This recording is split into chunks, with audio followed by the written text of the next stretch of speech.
episode 218 of the Downward Facing Spiritual Spiral podcast. Thrilled you are here. You're in store for a great conversation.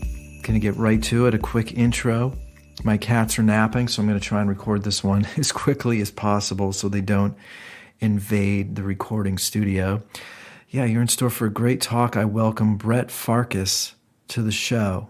Look, I've had a lot of shows, a lot of episodes, a lot of guests, and I loved a lot of them. I think this one really captures, though, my hope and intention in recording my show, producing my podcast. I think it captures my curiosity towards learning about new people, new artists, but also hearing about their perspective towards this interesting, peculiar, often beautiful, but often confusing world of tech and social media. And I met Brett many years ago at a music supervising showcase. He was the band, he was the artist, and we connected on social media over the years. So follow him on Instagram at Brett Farkas Music, Spotify Brett Farkas. He leads a band called Boys School, but he also puts out a lot of solo projects as well under his name. This is from his website, Brett Farkas Music. He's a multi-genre solo artist and session musician. He's worked with Solomon Burke, Amy Mann, Rihanna, the band Lord Huron, and he has also released a string of singles under his own name, as well as 3 albums fronting the rock and roll band Boys School.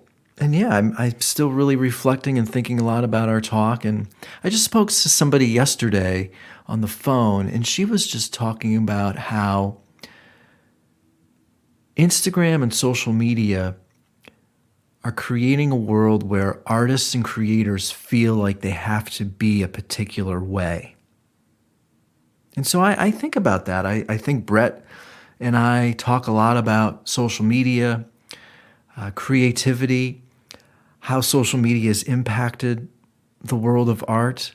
I mean, he shares a story where he's playing a show and one of the musicians is more concerned with taking a selfie, grabbing the performance, as opposed to actually performing live with the band. And I got to tell you, talking to Brett really rekindled my creative spirit. It was great to connect with him, hear his story. We find out about his background in music, how he got into music, what he's doing out here in LA, his perspective on the world and technology and social media and creativity. I think it's a powerful talk, thoughtful talk, and I certainly was thinking about it for days after speaking with him. So you can find Brett again on social at Brett Farkas Music, or his website is brettfarkasmusic.com. You know where to find me on social at Eddie Cohn or the Spiritual Spiral Podcast. New book, SSAFY, you can find on Amazon. Any questions, please reach out to me. Also incredibly helpful, write a review for the show. Head over to iTunes, write a review, or please share the show with your friends. Hope you enjoy this one. All the music on today's episode features Brett Farkas. Great music, great guitar player. Brett, again, thanks for taking the time. And thanks so much to all of you for listening, supporting, and being a part of the Downward Facing Spiritual Spiral podcast.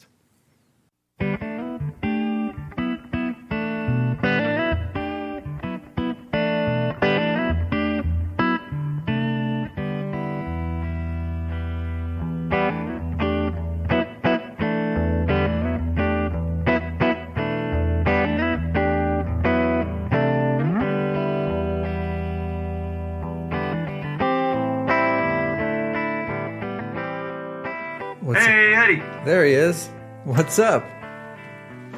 How you doing? Hold on one second. Yeah. Hopefully I can see. There we go. Now I can see you. Hey. All right. Yeah. Sorry. Getting my settings together. It's all good. Thanks. Yeah. Nice to see you. Yeah, you too. How's it been? Boy, man, where to start? Generally, yeah. I mean, I'll just speak of this week. This has been a great week, and I just got a new. Hold on, I'll show you.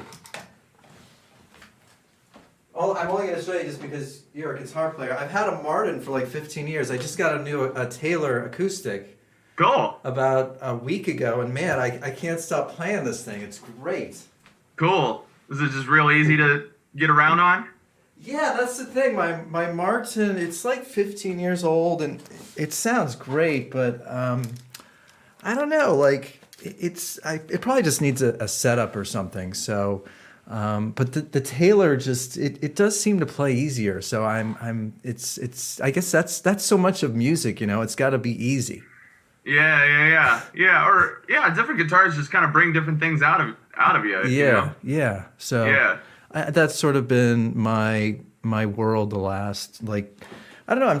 I've been feeling really creative, so it's been good. Cool. Nice. Yeah. Nice. Yeah. What are you in LA still? Yeah. I'm in South Pasadena. Okay, cool. Great. Yeah. Yeah. Yeah. Where are you? Like Miracle Mile area? Yeah. Yeah. Gotcha. Yeah. And where are you? Are you from Michigan? Uh-huh. Okay. And you've been out here a while. Yeah, since 2003. Okay. So this does it still feel good here? Yeah. I mean, I get a little antsy sometimes, but I mean, yeah, this is home for sure. Yeah. First thing that I'm just thinking about, sort of this biographical sort of vibe that I'm thinking. Two areas. I guess the first thing, when did music, if you can sort of transport yourself into a time machine, when did music percolate the senses, the juices? When did you feel like music was something that you wanted to I don't want to say professionally yet, but just when did music percolate your senses and create some curiosity? Yeah. There's probably like a few like benchmarks in that. Sure. Sorry, I'm just kicking off my shoes here. Yeah. Kind of my first recollections of music really kind of meaning something and really hitting me was in third grade. I did like a summer art camp. I grew up in Michigan from 10 on, and that's where my dad was originally from, but we lived in Florida for about 7 years from when I was like 3 until 10. Okay. When I was down there in like third grade, I went to like a summer art camp. It was like a week long or something like that. Maybe, yeah, it was like a week long. And it was really cool. Like, and the teacher just turned us on to all these kind of different techniques and things like that. But while we were working, she would put on classical music, and so we listened to all sorts of classics and so after that I liked it so much and talked about it so much that my mom, we went to the tape store and she got me Tchaikovsky, Swan Lake, and the Nutcracker on tape, and then Beethoven. It was like Beethoven's greatest hits. Yeah. Do you remember any of the emotive qualities or feelings, or like? Because I remember my mom and I was very young. She would drive me around in this Datsun 280Z while she was doing errands, and she would have like the classical radio station on, and I specifically remember just instantly responding and like humming to Beethoven's Ninth, similarly to you. And I didn't know what the hell it was. Yeah. But I remember it sort of emotionally really impacting me. Yeah. I don't know, like that specific experience, like it went totally with just the creative process and making art and things like that. And it got into my head without me even trying. Yeah. But similar to you too, I do remember taking road trips with my mom. We would drive and visit my brother who was living in South Carolina, and then we'd drive up to Pittsburgh where I was originally born. We'd make like summer trips up in the car from Florida and stuff, and we would just listen to the radio and stuff. So like pop radio, like at the time, and I really distinctly remember like every breath you take was on the radio a lot, and sure. and like Gloria Estefan and the Miami Sound Machine was on a lot, and just things like that, and just stuff my mom dug. So those are my earlier recollections of music. Yeah. My dad also had his own taste and stuff, and he would show me things and put things on the record player and stuff. I remember him being really into Africa by Toto. Like he got the Sure. 45 of it when it came out, and he'd be like, "Come listen to this. It's got a really nice rhythm to it." And Yeah. he'd put on Africa. And Were they musicians also? now, my dad is a photographer, like a serious. He's not professional, but Yeah. he has done like work for it and stuff like that. But he's kind of kept it in a more of a just like a personal way to spend his time. So he's been a serious photographer for his pretty much since he was like 20. So Yeah. and my mom, she's a real appreciator Okay. of the arts and stuff. But yeah, not musicians. Okay. Yeah. And then like, did you pick up the guitar first, or sort of what made you go to that place of I want to start playing? Yeah. Well, when we moved from Florida to Michigan when I was in fifth grade, all of a sudden the school had a music program. In Florida, they didn't have any music programs going on in their Wow. schools. Got to Michigan and they said, "Do you want to play an instrument?" And I was like, "What?" I didn't even know kids were allowed to play instruments. I thought that was like something adults did. Yeah. So I chose. I said, "Well, saxophone sounds cool." I didn't know. I don't know. And they said actually because we came like a month into the school year, they had already picked it. They said, "We got enough saxophone players. What's your second choice?" And I said, "Violin." And Yeah. so I started playing violin for 2 years, Wow. fifth and sixth grade. Yeah, That's cool.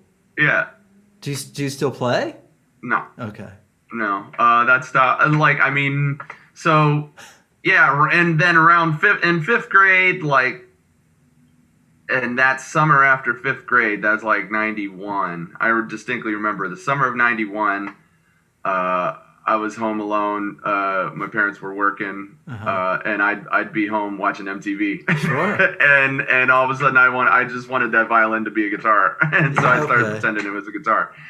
So I remember summer of 91 really kicking in, where I was like, I like music, I like rock and roll, I like music that's on MTV right now.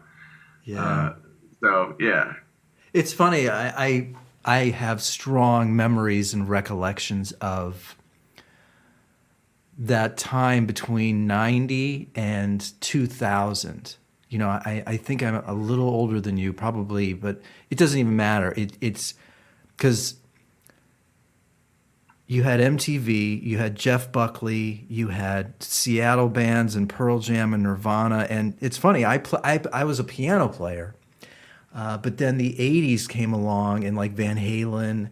I'm sorry, yeah, the late '80s. So that inspired me to start playing the drums. So I would play the drums to all the Van Halen songs and all the hair metal bands. That was like got me into drums, and then the early '90s, I was hearing Nirvana for the first time and like Polly, that song Polly and Something in the Way, and so yeah, that made me want to pick up the guitar and start playing the guitar and writing my own songs. So that was a really impactful, like to be sort of between the ages of like 10 and 25. I think in that time period, I just feel so lucky.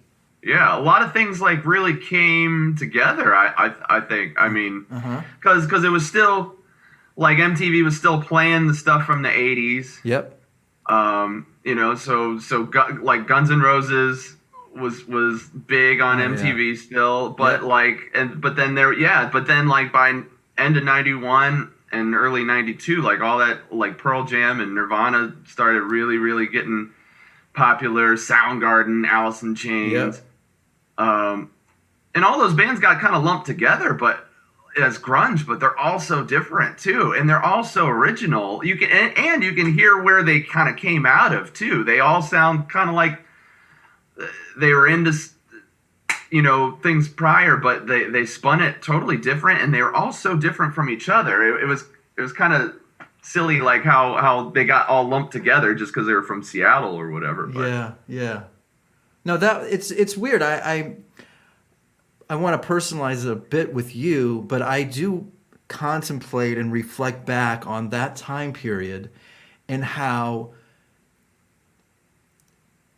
like, societally speaking, if you were into music, there was like only one place to go, and that was, the record store, Tower Records, or MTV.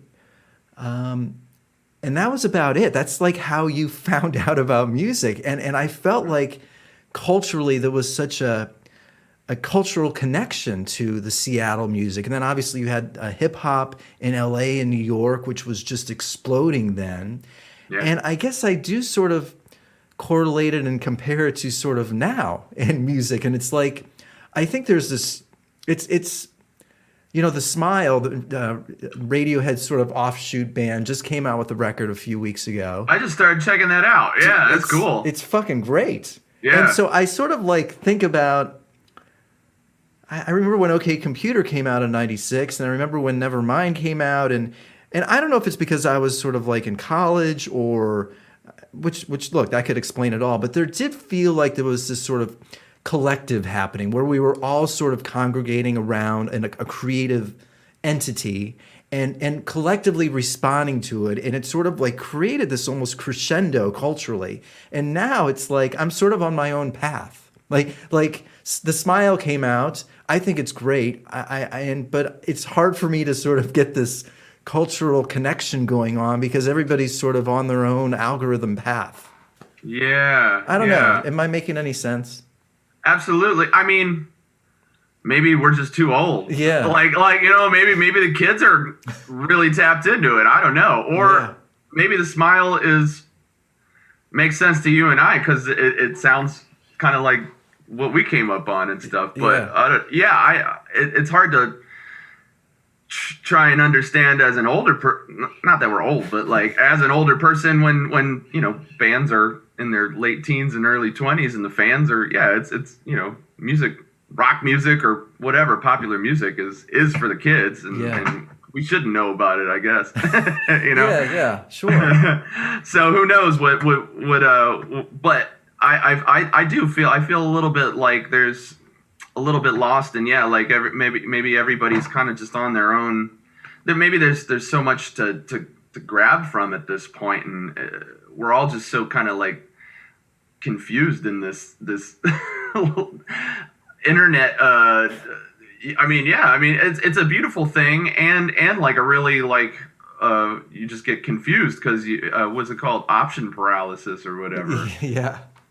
I've never heard that before. I like that. Yeah. Yeah. I think about it even when I first heard that. I was like, oh, that's and it is a term that people say like about anything, like watching Netflix. You just see all these options and you go, oh, and you just look at the options for like an hour. But yeah, like music kind of feels similar. Like there's so much to check out now, and everybody can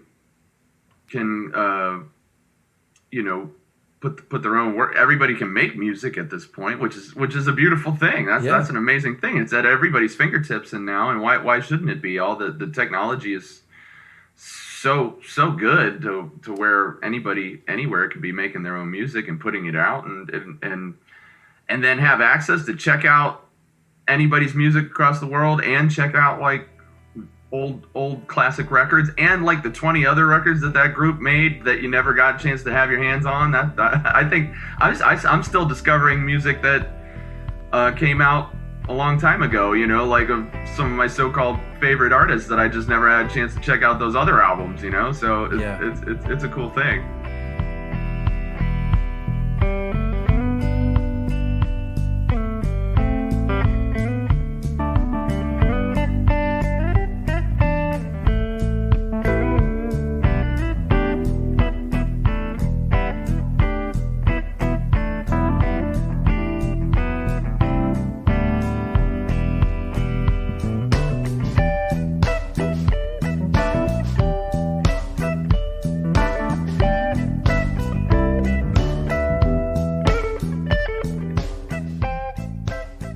Access to so much. I can go into YouTube and watch Pearl Jam live videos for the next 3 months, and I wouldn't be able to watch every one. I guess I often think about what is this. I guess I'm thinking about the streaming services, but let's backtrack really fast. At what point were you like? Because I won't forget that thought about streaming services. At what point were you sort of like, want to try and do this for a living, or did you want to get a record deal, or did you come to LA to be a studio musician, or sort of what created, or how was that path created?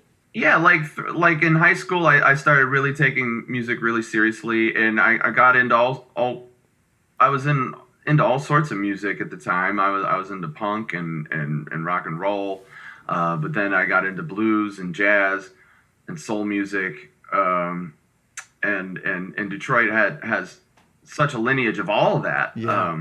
90s, man, like all the legends were still out playing around town and stuff, and it was a really really supportive city. Like if you were interested in Detroit music, like the music scene was very open to you coming, and so the clubs would let you in if you came with, like, if your dad, my dad would take me around, Uh-huh.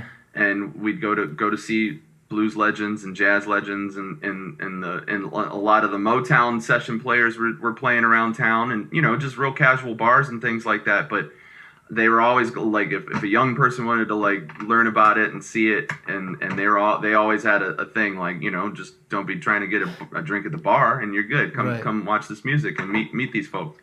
So that was a really really really special time and place. I feel really fortunate to have grown up in that proximity to such legendary American music. Yeah.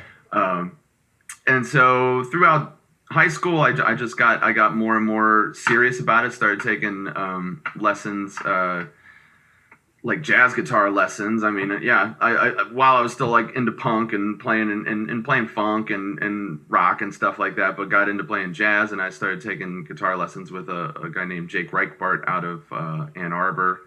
And then there was a thing called the Jazz Workshop in downtown Detroit, put on by a pianist named Harold McKinney. Okay. So he would like kind of build this environment to learn tunes and to learn how to improvise and learn how to listen and learn how to play with a real rhythm section and stuff like that. And then I went to music school at Western Michigan in Kalamazoo. Okay. Where Gibson guitars were originally made. Yeah. And so that was it was kind of a small town, but it had a really cool music scene. I mean, there was just great bands, and it's halfway between Detroit and Chicago. So like going to Chicago was to play gigs and see gigs, and then people would come through Kalamazoo, and then so it's a good time. But it was like real cold and snowy, so like you just hunkered in and practiced, which was a really cool thing. Yeah, and then after college, I moved back to the Detroit area for about 2 years and worked around town, kind of like dialed back into the Detroit scene, and Detroit and Ann Arbor. And yeah, just saved up money and then came out here with a good buddy that I went to college with, and came out here to like be a working studio musician or just like a working musician. Yeah. But he and I had a band in college, and so the other two members from that band, they moved out a couple of years later, and we gave a go at being a band and trying to get something going, I guess, with a record deal or something like that. Yeah. But it was kind of like but at the same time, everybody was in the band was a really proficient, amazing musician on their own, so everybody was getting pulled in 9 million different ways to work for other people and stuff. It was just that's the hardest part about having an original band in LA, is that if you're playing with anybody that's halfway good, they're getting pulled in 9 million different directions, as they should, and that is why people move out here. So it's just part of the landscape. Yeah, I think the band was called Boys School, right? No, that was my own original project, but Okay. the original band with my guys from Michigan was called Population Game. Okay. Yeah, and we were into all sorts of stuff. I mean, we were into Police and Queen and Prince and Sly and the Family Stone, and so there was just like a lot of things kind of coming together, and it was like the mid 2000s. It was like 2004 through like I think we kind of stopped playing around 2009, 2010, but like it was a weird time where it was like the industry just totally bottomed out because the internet and whatnot. So, and I think we were like too pop and too polished for indie rock, and I think we were like too kind of different and kind of far out for pop, major label stuff. So we were kind of in this weird place, and we were kind of this generation where we didn't utilize the internet. We didn't utilize making YouTube videos yet. Like, it was kind of budding. And then like that next generation right past us kind of like knew how to make videos and knew how to like brand themselves and stuff like that. We were kind of like in this like old model on the cusp of the new one. And I don't know. Yeah. Weird circumstances. But I think leading to what we touched on a bit, I really struggle with this and think about it a lot and ruminate about it sometimes, because I don't know. I put out my 4th record a year ago, and I'm certainly becoming more proficient at production and songwriting. I also posted videos on social media. I taught myself how to edit music videos, and we put some music videos together. And I think it's complicated and potentially a confusing landscape when artists, singer-songwriters are sort of trying to create quality music, but then are also asked to then sort of be their own PR machine and create their own videos. And it's weird. I think there's still a fallout going on in the sense that, not that the record label system was perfect. It was far from that. And clearly it's still there because Billie Eilish obviously is signed, and she has a huge money marketing machine behind her. Yeah. But I don't know. Look, there's clearly YouTube stars that are making music and getting seen. I don't know. I think maybe because I'm older, I'm not sure, but I think I worry because of the subscription models. It feels like people don't want to pay for music, but then again, I see people on Patreon where people are willing to pay there. So maybe I'm not making any sense whatsoever, but I just think there's a strain.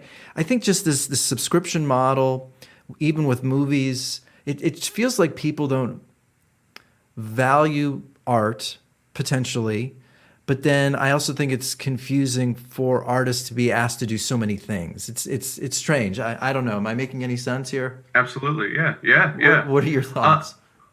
Yeah. I mean, in one sense, it's a beautiful thing to be able to like go back in the archives and check out the deep albums that, like I said, like that I never had a chance to check out, or never had the money to buy all 20 albums that your favorite person put out over their course of the year, or the course of their life. But now we have the luxury to, at any given time, 24/7. We don't have to go to that really special record store across town that like gets imports or gets the deep ones. And I mean, that talk about like record shopping and stuff. And I mean, there was like certain record stores known for carrying certain kinds of music and stuff like that back in the day, and coming across something that nobody else had and stuff, that there was something to that. And then you savored it, and then you invested and spent time deciding if you liked it, and like you decided if you didn't like it after you really gave it a good chance, as opposed to like listening to like 10 seconds of something and being like, skip. Like that. We're just kind of in this channel flipping kind of mode now, because we can, and we're just, I think the subscription thing does that to us, to where we're just like swiping on Tinder or whatever. It's just like an endless sea of potential mates. Do you feel like, I mean, I don't know if you're in the midst of like making a record now, but do you feel like you need to post on social media to sort of like, so people see that you're making a record or you're in the studio? Do you even worry about what you should be doing on social media, or are you just trying to create cool stuff? I worry that I'm not involved in it, and then I don't want to be either, because I feel like the more you get involved, and the more you're like, okay, well, no sense in making a record if nobody's going to hear it. So okay, let's get on this plan of the schedule of trying to like do a marketing push, my own marketing push and stuff. But I don't know. Maybe I'm just setting myself up for like, I don't know. Yeah, but I don't want to engage with social media that much. Like as a side musician, as a working musician, all of a sudden, well, not even all of a sudden, in the last 10 years, like posting on social media is being a side musician is about that now, and you have to like show your office of the day, and you got to show pictures of your pedal board, and like and this person that hooked you up with this, and who you're having coffee with, and like it's just there's so many things that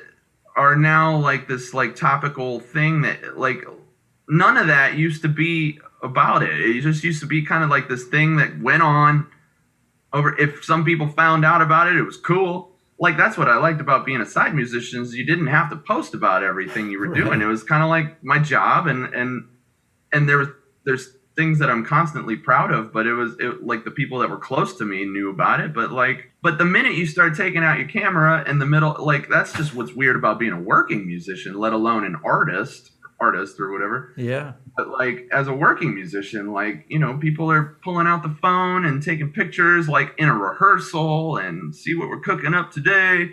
And it's like, man, like the minute that phone comes out, like the moment is contrived as like, even as stealth as people want to make it, or like not, it becomes egocentric all of a sudden, like where I miss like musicians just getting together and putting their heads together, and the concentration and focus is just that heavy for whatever that amount of time that you're spending together, and it's not going to surface until it does, you know, and there's a focus around that. But like now it's just you got to like post about like every breadcrumb that you like, you know, spill at lunch that day when you're making a session that might not even come out for another year or something like that or more. And now I'm sitting here going, man, like if I'm not posting about it, do people like out there not think I'm working? Like I'm working. I just don't choose to like, or like if I post about this thing, does it make the other things that I do not look important? If I don't post, and I get this like circular like anxiety, and I just like go numb and like don't even want to participate at all, let alone then put out my own music and do it. Yeah. Wow. And I sound like a mess right now. I'm just talking about it. Honestly, man, you sound like you articulated how I feel. I've been posting some reels of my guitar because I'm like demoing new ideas right now, and I'm just like I'm throwing them on voice memos. I'm making videos on my phone just so the ideas are there, and it's like in that regard, I love my phone. I love that, you know, you and I are seeing each other and we're having this great talk. But you're right, I do feel like anxiety about, oh, I should post this, or but then it does take me out of the vibe. It takes me out of the intimacy and sort of the privacy and the emotional depth of creating. The intimacy and privacy is the big thing. Like exactly what you just said. The private, whether it's you, and it's totally just it's this private moment that you're having. The minute that you post about it, it's for something else now, and then you get wrapped up in like, oh yeah, having to respond to the like and like it just keeps going further. The way they've designed these apps and stuff, or you know the platforms for the like button, and how we get like into it too. You know, we get addicted. We're like, oh, they like my thing, and now it's like now you got to like.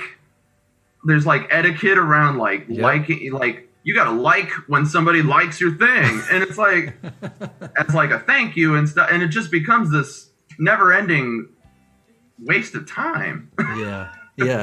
It's a vortex of a toxic waste dump. Yeah, and I'm glad to see my friends doing cool stuff, and the technology, and during the pandemic, like we could talk face to face with as much as we could, and yeah, technology it's just you gotta know when to put it down too, you know. You can see that I've been given up and nothing to prove.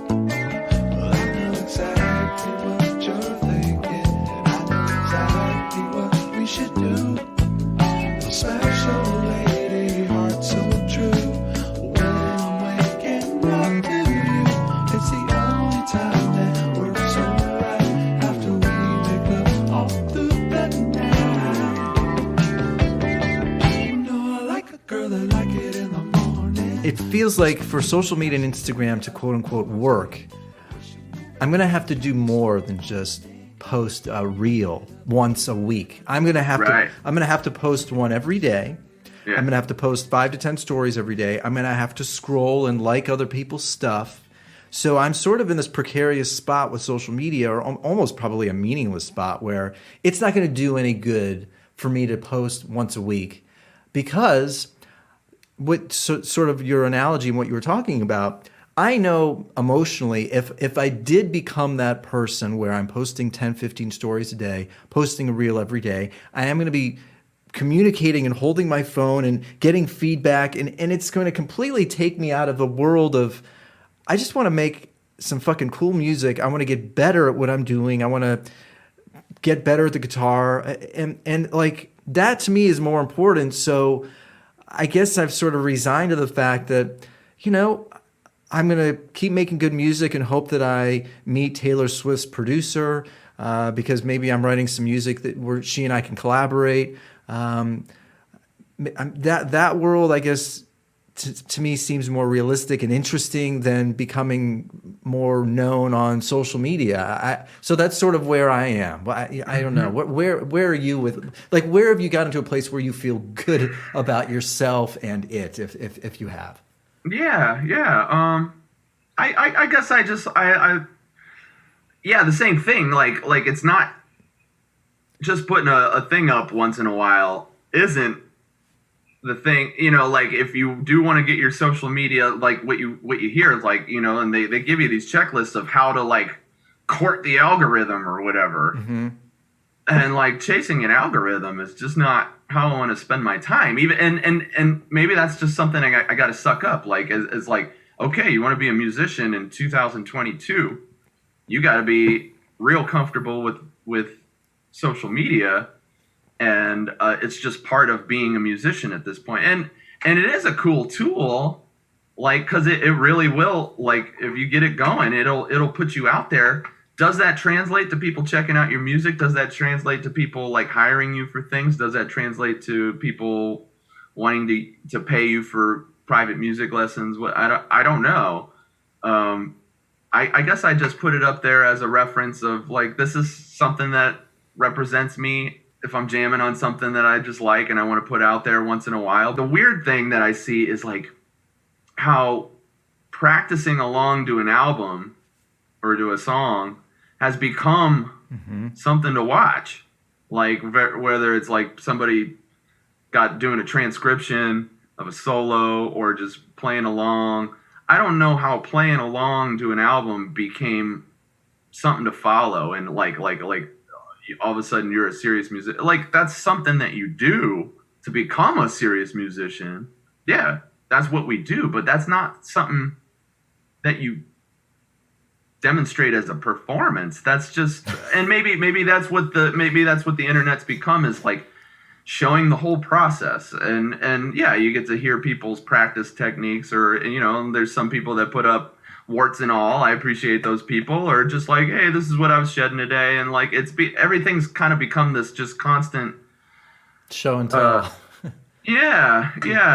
But I think it's weird to like post, this is what I was practicing or practicing along to an album, as if like you're doing something special. That's just what you do to then go do something special. Yeah. You know, and then film that. And people do that as well.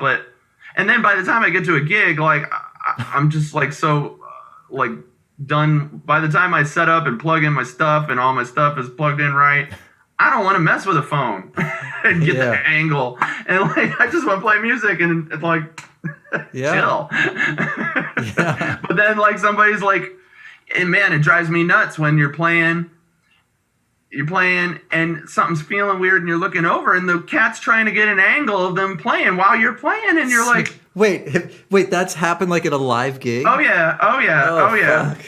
You know, musicians, I still believe are some of the highest frequency people on earth, you know, like as far as like mind state and all that, you know. But man, like the phone and the social media has just totally infiltrated musicians now, because it's alluring to broadcast So now it's not, you're not playing as a band. You're like, check me out. And then they're, playing like crazier shit because they're recording Right. themselves, and now they're not playing for the band. Yeah. They're not broadcasting for the band. They're broadcasting for their own individual followers, and or they're doing it at a rehearsal, and like everybody's minds are just like in 9 million places. And so, sometimes I glare at people when they're messing with their phones while we're playing. Yeah. And it's just, and I'm just like, dude, especially when they're older, it's like people that are old enough to know that that's ridiculous, like they should, but some people are still doing it, and yeah, it's kind of sad. Yeah. Well, you're touching on like a major theme of my show, and I think, Mike, the question I ask many people and myself is the titillation of dopamine and attention. Maybe I don't know if it's a carnal desire, or if it's just instinctual, or if it's just this childish high school behavior that we all learned. Like, we all crave attention, and we need to manage that, or else it will become the most important magnetic pull in our day-to-day life. And so then I say to myself, is social, like, beyond the easy access to all of this information, quote unquote, in art, able to book trips to Tahiti pretty easily and not have to rely on a travel agent now, or there's so many things that are truly wonderful. Absolutely. But I often question and think, the dopamine, this need for feeling valuable, feeling like a celebrity, like 10,000 followers on Instagram. That person that has 10,000 followers on Instagram feels like they're Leonardo DiCaprio. Like emotionality is the same. Feeling like a celebrity, you can't compare celebrityism. It's the same emotional response. So that person that has 10,000 followers, they are thinking to themselves, wow, look, I feel like a celebrity. I feel like Leonardo DiCaprio, Angelina Jolie. And that emotional, whatever it is, if that is more important than raising your kids well, or being, quiet or creative, or reading a book, or just being an active participant in day-to-day life, like, that is why I often contemplate and theorize that this may be like, I had a friend over for dinner a few months ago, and he's a DJ in LA, and he said very matter of factedly, if that's such a word, we peaked as a society about 5 years ago. And he said social media has turned us, has made us climb over the mountain, and now we are going down the abyss. And I often think about that, and it's sort of like, again, I don't mean to depress you or my listeners, but I wonder, like, how great can the band be if they're thinking about, like, imagine Led Zeppelin recording When the Levee Breaks, and they're sort of like, oh wait, we got to get this video up of Jimmy Page playing the guitar. Jimmy Page is in the middle of his taking it for Yeah. himself. I mean, Hey guys, just wanted to show you what we're cooking. Can you imagine Jimmy Page? I mean, he was up to some other weird shit that Sure. we never saw. But can you imagine? Yeah, imagine any of those people, Prince or whoever. Like, can you imagine them like stopping? It's if being a celebrity is not already got some sort of kind of egotism, I mean, when you're brilliant like that, like you probably can't help but, or you have to really be conscious of like keeping the egotism at bay. But it just puts it puts this celebrity egotism to a whole other level. Yeah. Exhibitionism, what did I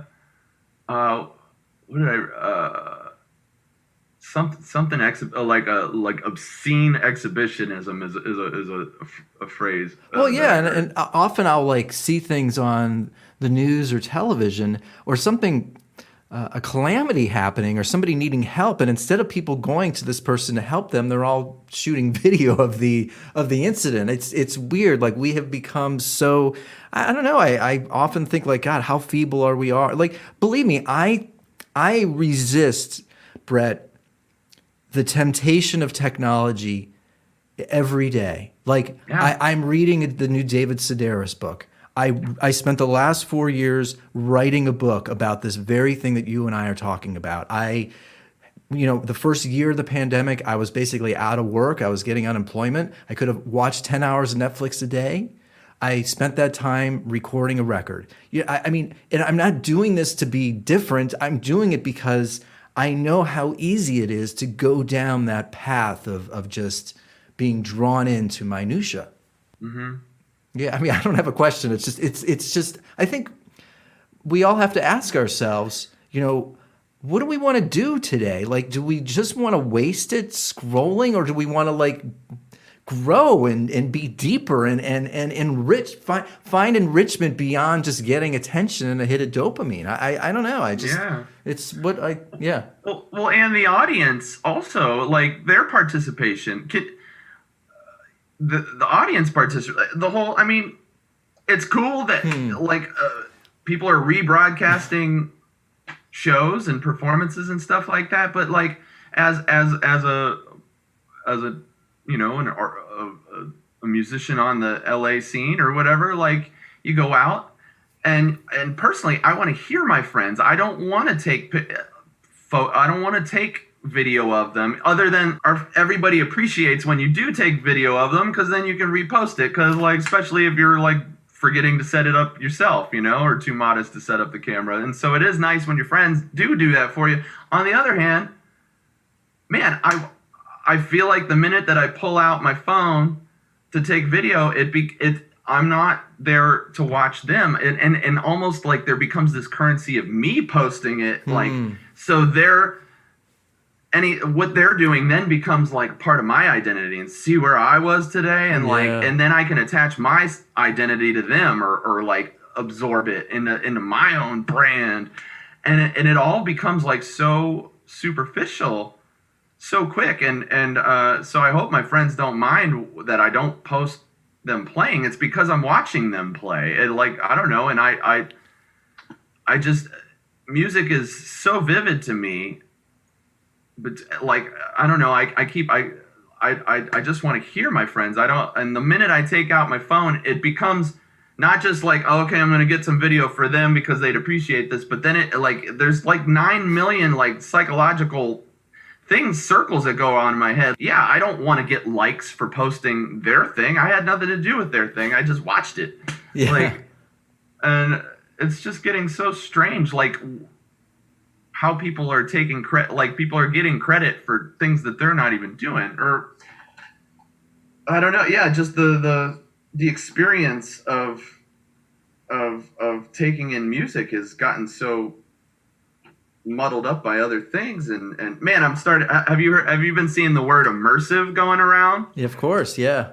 Yeah, that's the new catchphrase of I think, like, since the pandemic, I've just been noticing immersive this, immersive that, immersive this, and now they're making immersive experiences of Van Gogh, and there's a Prince immersion, and like all this, like, extra lights and shit like that, and it's like, man, watching a band is immersive enough to me. I don't know, maybe I'm just old, but, like, a band just sweat it out and play together with no, especially with no tracks. Like, I'm immersed in that, and so, and then I feel like a silly light, like, with graphics and images, immersive images and shit. It just takes me away from how good the music is.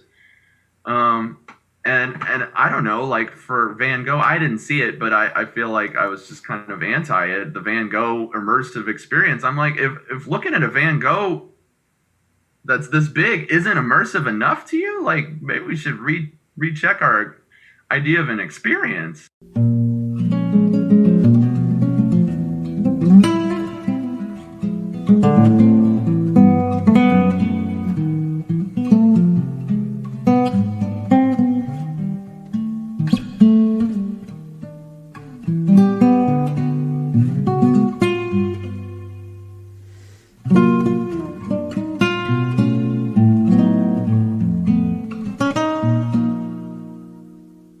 how are you sort of adjusting to this society and how we're, dealing with this mush of tech and social media and attention spans? Yeah. Well, I think I'm doing a lot of the same that I'm always kind of trying to tweak Yeah. what I've always done just for the new the new day. Right. But yeah, I mean, I've always been a music teacher since. I mean, I've been teaching lessons since I was probably like 19. Oh wow. Okay. Yeah, and the more I do that, the more even the longer I do it, like just kind of the more I kind of, it was always something I could do because it came naturally to me and stuff like that. But the longer I do it, the more I kind of just identify as a music educator, and I don't know, I feel like I'm kind of leaning more into like my musical philosophies and Yeah. and it's much based out of just like the teaching and my that I was fortunate to had and to been around, and then also my peers and stuff, and who I really respect in my musician circle. I mean, they're all my teachers as well, and so yeah, I mean, I do, yeah. So I mean, my career is kind of divided into probably thirds. Like a third of it is being a side musician, and for things that come up, like Yeah. sometimes it's kind of dry, other times it's like raining and pouring. I like to spend time just writing my own music. I think I gave, like, outside of being in a band with my buddies, I've been in a few other bands that other people started and stuff like that, and I often found that they weren't true democratic bands. Like, there was always kind of like a hierarchy going on, and that only lasts so long for my interest. So that's why I've just kind of really spent a lot of time focusing on my own projects that I put together with all my resources of my friends and stuff like that, and write different tunes. And so maybe my music doesn't totally have a central sound. It jumps around so much because I think I love a lot of different music. I legitimately love and play a lot of music, but also I use a lot of different friends to record it and stuff. So it ends up not having a totally congruent sound. Although I think that's become the sound, is that it really is like my circle of buddies that all contribute to it. Yeah. Well, it's interesting. Sorry, I just want to hammer that point a little bit, because I had a previous guest on, and he was talking about how he put out this record that was like really different shapes and sizes and different genres, and so people that were listening to it were like, man, I don't know who you are anymore. And I remember, I don't know, I feel like there was a certain sense of exploration and freedom. Like I think of U2 and, when they made Octung Baby and Zooropa after Joshua Tree, and then made like almost a dance record with the song or Pop. The record was called Pop. And Yeah. It just, yeah, sure, the critics, because it's sort of like how they are, for Rolling Stone or something, they would give their view about, oh, it's not Joshua Tree or it's not Octung Baby. But there's something exciting about artists and bands where you don't know what they're going to do. Like, Yeah. like, I don't know. It feels like the society that we're in right now, everything is very homogenized, and everything is just sort of like, oh, it's like, it's got to be the same, or I want to know what Billie Eilish is going to do, or it's sort of like, no, I want her to fucking, grab a piano or something, or grab a saxophone. I don't know. Like, I just want her to do something completely wild and crazy. I worry and wonder if sort of this algorithmic centric world, and it's sort of like creating a homogenization where it's like we're uncomfortable if somebody is being creatively different. And even like jumping around. I mean, like, Beatles records are all over the place. Yeah. Case in point, those are the best, most popular records that have ever existed, and like, they're all over the place. Led Zeppelin records are all over. Prince records are all over the place. Oh yeah. And I think we're between how records don't sell the people that are kind of running it and making decisions are music supervisors now, I think. And because music supervisors are kind of calling shots as far as what they need to fit into a rom-com background or you know, some moody kind of thing, or you know, like they're really I think, yeah, music supervisors, whoever gave them the clout to decide how to make culture, they're dictating to artists what they need, because that's where some of the money is. Well, And a so lot if of the you money. write, Yeah. yeah, so if you write something that can fit really, really nicely into the background of something or be featured, I mean, yeah. So I think that's kind of like really dictating a lot of how music is made. I think like Instagram type playing and stuff, like real exciting kind of like 1 minute, you know, like grab their attention kind of stuff is really, and now I feel like we're so aware of each other now, like it's kind of flattened out the language, and like being, I don't know, I don't want to sound too much like a dinosaur, but I feel like we're aware of too much. Whereas like if we're aware of less, you just kind of have your influences. You don't have to boast about you don't have to make a post about just got all this at the record store and like this is who I, you know, like everybody's like making these proclamations of what their identity is by like having culture like it's like putting a badge on, you know, like and everybody has to like proclaim it as loud as, so this is who I am in this wash of a bunch of people with phones. And and I think just like when I watch guitar playing and stuff, guitar playing is kind of, I hear a lot of the same thing, and I don't hear a lot of, and then you come across somebody who's really different, you're like, dang, that's really cool. But like I think a lot of the things that get popular on Instagram are a certain kind of sound, and it's really flattened out the language as opposed to being like really interested in not sounding like everybody else. And that was kind of the goal, is like, I got my pedals, I don't really want to talk about them too much, it's just what I use to make my sound, and I'm into like these are three of my favorite players, but it's a mix of this that's like way over here, and it's a mix of this, and I don't want to talk about it too much. Like, it's just me. Check it out if you like it. If you don't, that's cool too. But now it's kind of like people are uncomfortable with like everybody's trying to be liked so much that I think they're bending a little, homogeneously.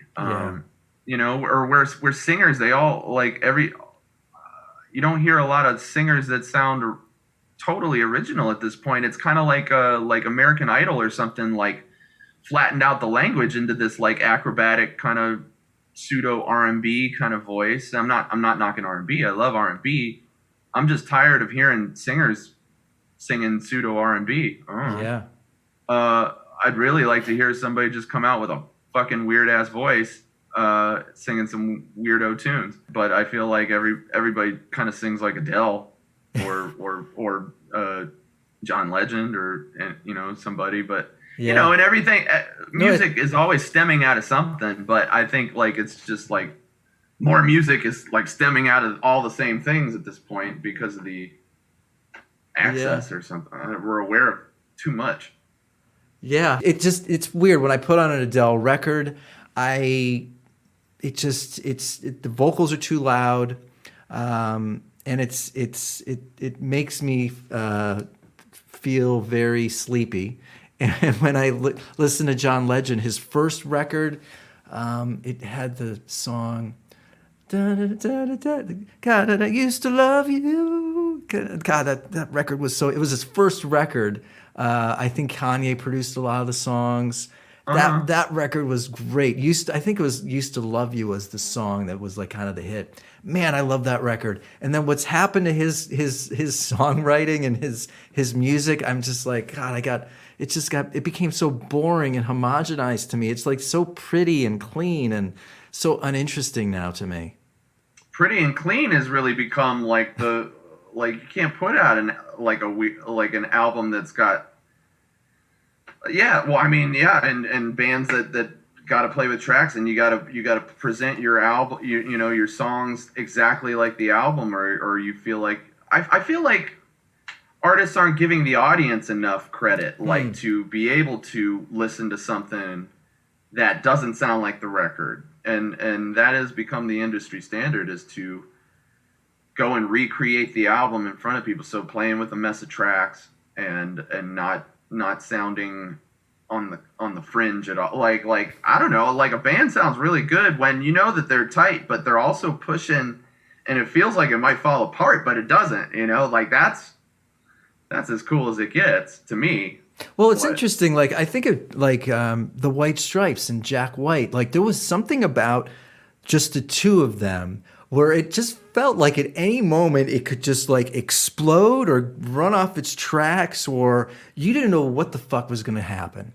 And now when I listen to Jack White, he's freaking brilliant, but it just feels like it's all contained and feels very controlled and safe. And I don't like, it's interesting. I just thought about that I just thought of him as you were talking about this idea, and I was thinking about John Legend. It's like there's something about the raw falling off the tracks or just the unbalanced of music that it does feel like I don't remember when I hear that. I haven't heard that in a long time. Yeah. And maybe that. I mean, I don't know how the Smile is playing live. If they're playing with tracks, it's just three people. I think right? it's just the three. I'm going in December to the show. So. Oh, cool. Yeah. Cool. But I mean that there's obviously like a lot of guitar textures going on, or Yeah. so I'm curious how they would do that. But I believe that even if your album has a lot of textures or a symphony or whatever, a lot of backing vocals or a horn section, if you go out there with a trio, I do believe that you should be able to play most of the tunes. I mean, some songs are just kind of like, that was a studio cut and we'll leave it there. But I think interpreting a song live is a part of the creativity of being a musician and trying to figure out how to portray that song live without all the crutches.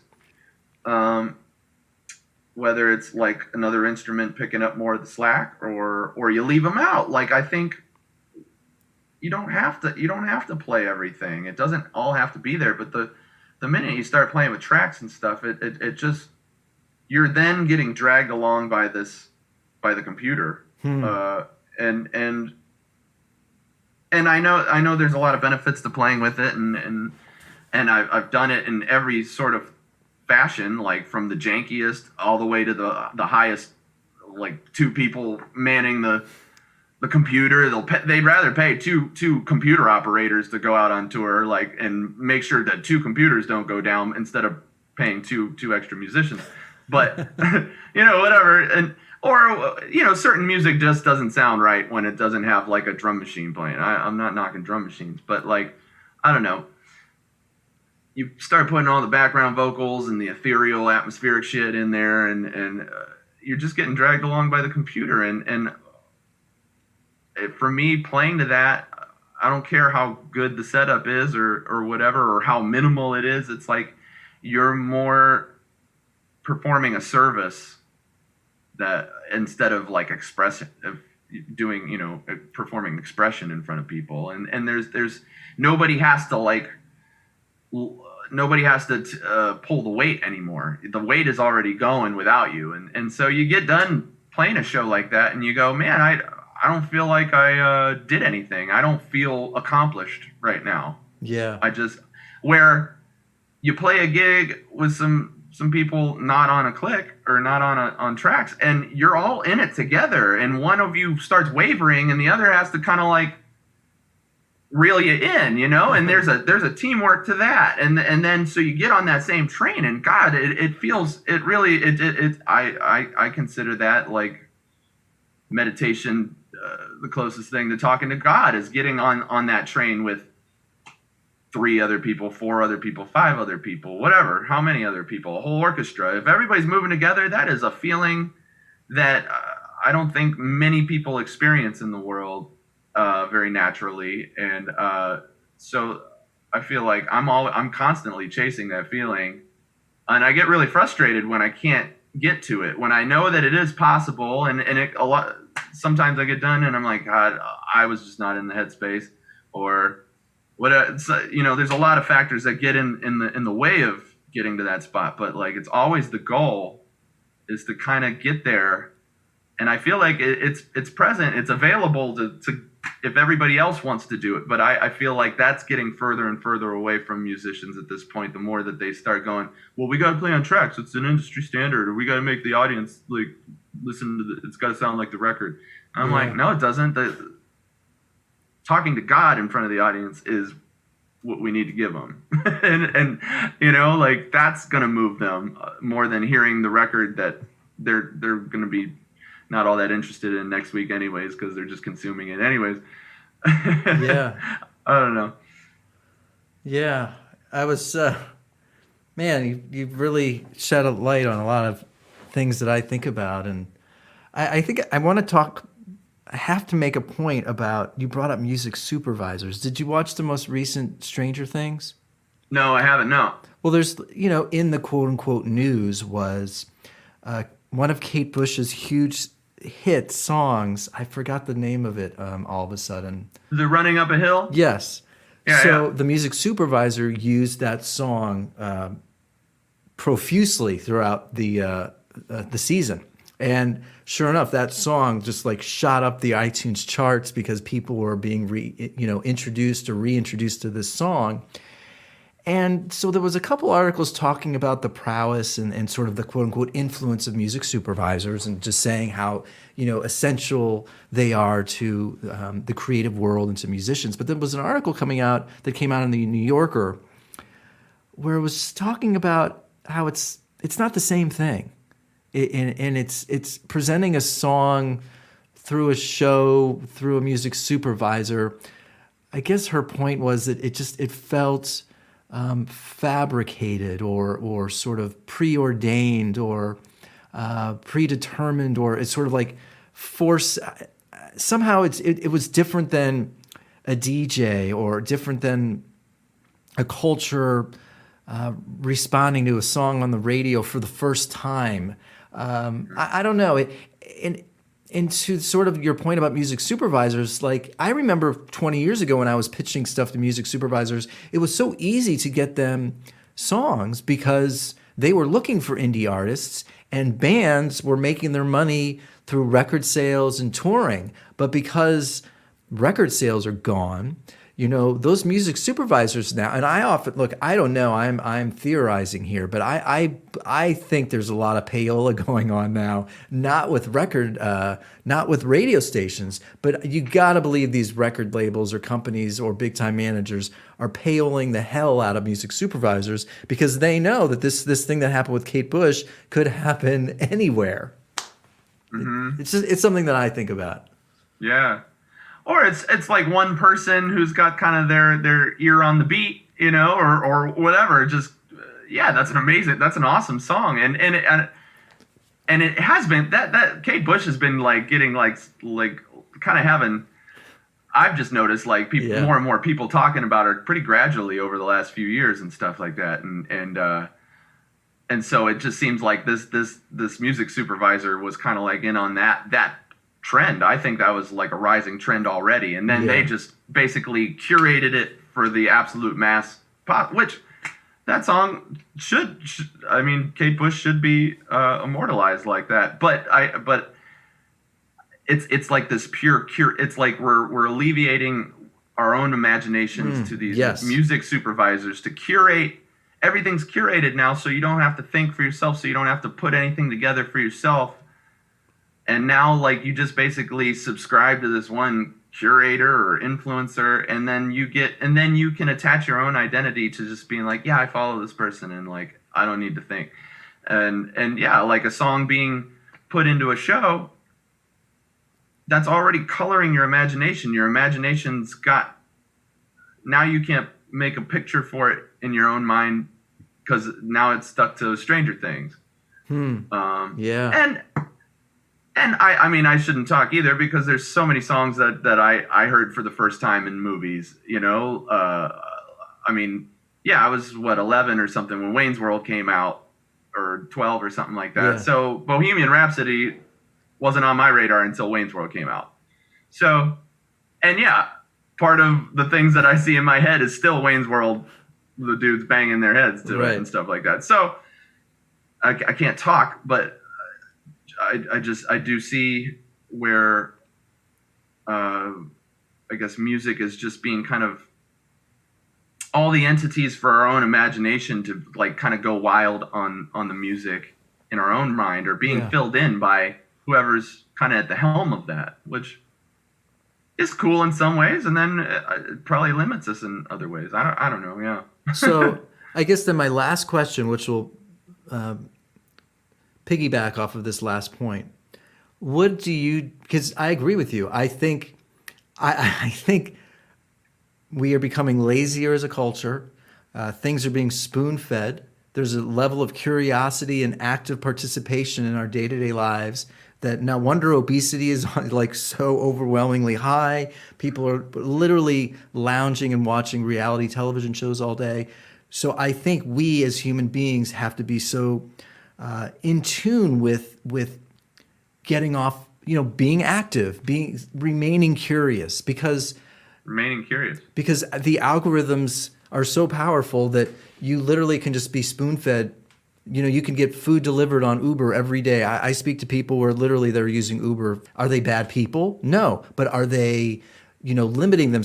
Is their activity level, are their senses not as titillated because everything is being fed to you? You literally are like this king on a castle. We can feel like a king because we are just like spoon-fed information and food and Amazon deliveries. So with all of that being said, what do you do to sort of to combat that, to stay curious, to be active, to raise the senses in your periphery?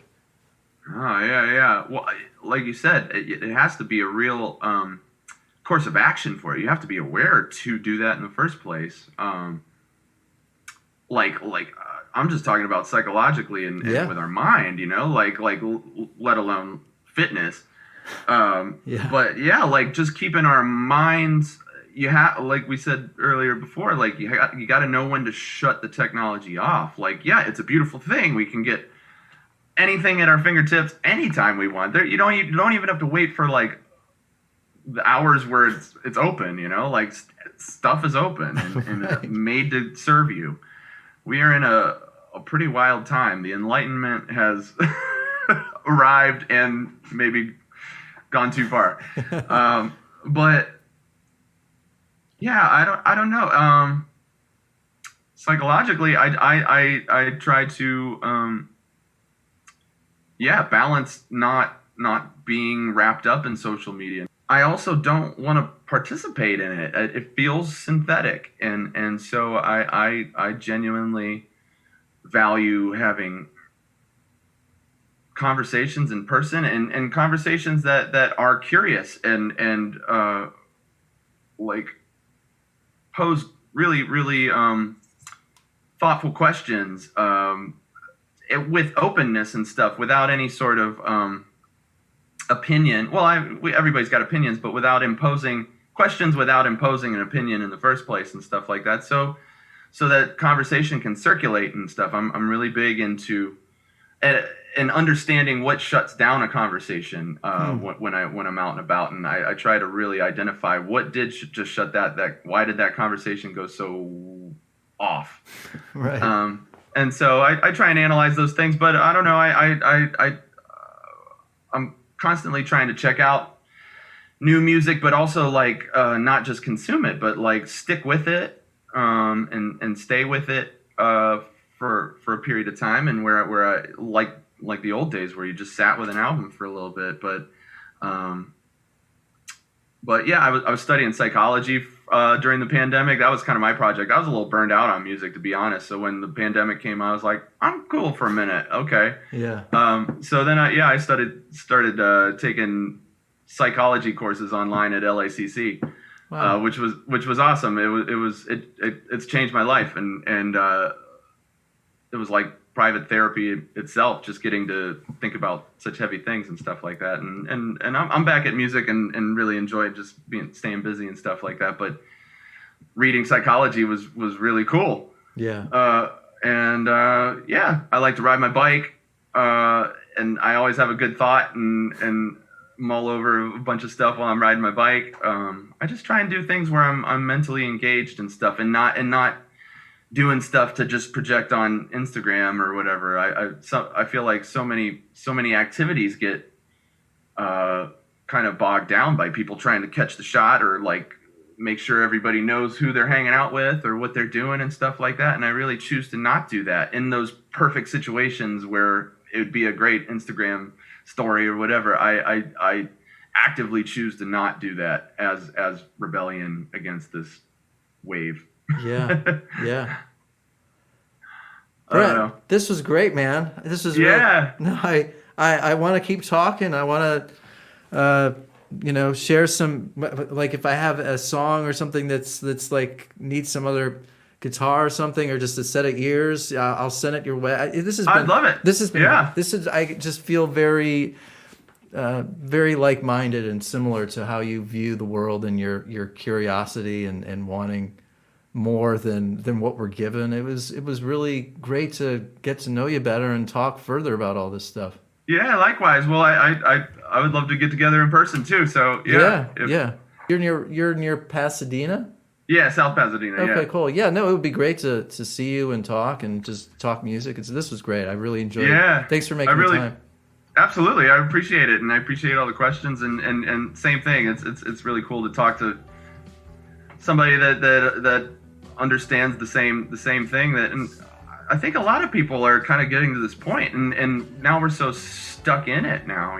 Like it's going this direction, and it's like either go with it or you go against it. But we're in this kind of middle ground right now. Yeah, I feel that big time. Yeah. So yeah, it's a pleasure to talk. Cool, man. Yeah, I'm glad to spend some time. Likewise, dude. Have a good day. Thanks, Eddie. Bye.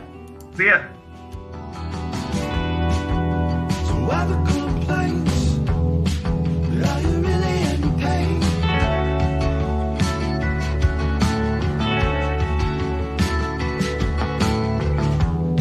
Come take a trip with me and try to rest your brain. I think you're doing better than before.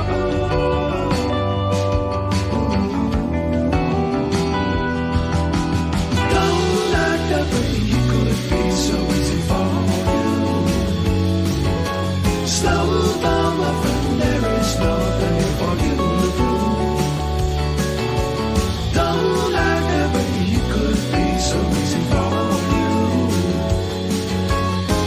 It's not so bad, there is so much more to get into.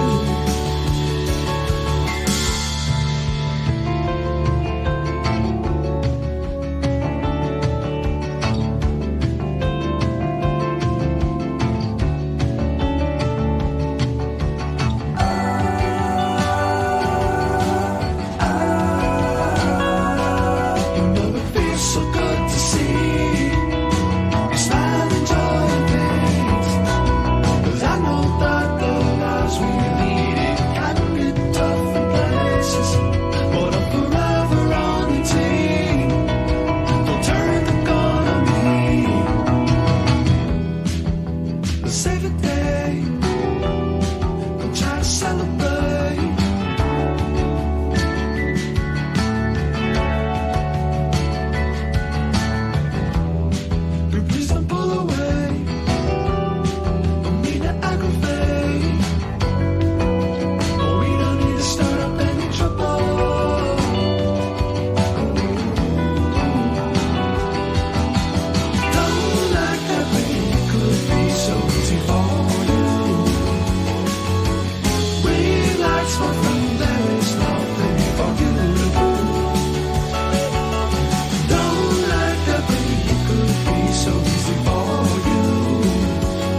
she falls.